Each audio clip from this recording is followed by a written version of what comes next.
जादुई घड़ा। एक छोटे से गांव में रामू नाम का एक गरीब लेकिन मेहनती किसान रहता था। उसके पास थोड़ी सी जमीन थी, लेकिन कितनी भी मेहनत करने पर उसकी फसल इतनी नहीं होती थी कि वह आराम से जी सके। एक दिन जब वह अपने खेत में खुदाई कर रहा था, उसे मिट्टी में दबा हुआ एक पुराना जंग लगा घड़ा मिला। जिज्ञासावश उसने घड़े को साफ किया और पास ही रख दिया।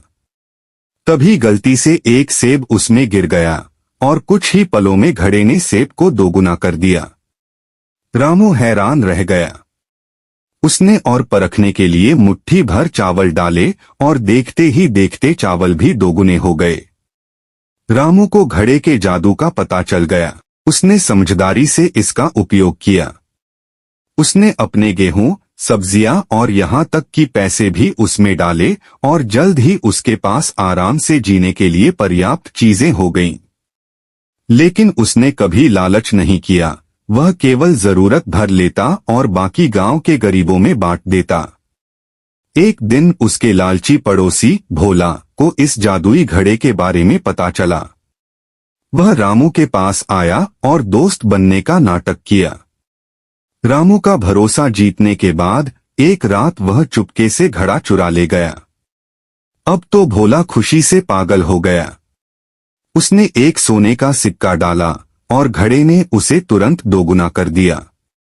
फिर उसने 10 सिक्के डाले और वे भी दोगुने हो गए। लालच ने उसकी बुद्धि पर पर्दा डाल दिया। अगर यह सब कुछ दोगुना कर सकता है तो क्यों न मैं खुद इसमें चला जाऊं, उसने सोचा। भोला घड़े के अंदर कूद गया, लेकिन खुद को दोगुना कराने के बजाय वह उसमें हमेशा के लिए फंस गया। अगले दिन रामू को घड़ा फिर से अपने घर के बाहर मिला, लेकिन भोला कभी दिखाई नहीं दिया। इस घटना से सीख लेते हुए रामू ने घड़े का समझदारी से उपयोग किया और अपने गांव को खुशहाल बना दिया।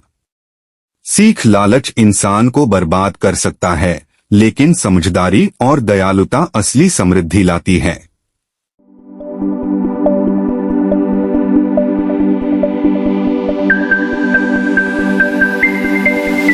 Subscribe my channel and watch more stories.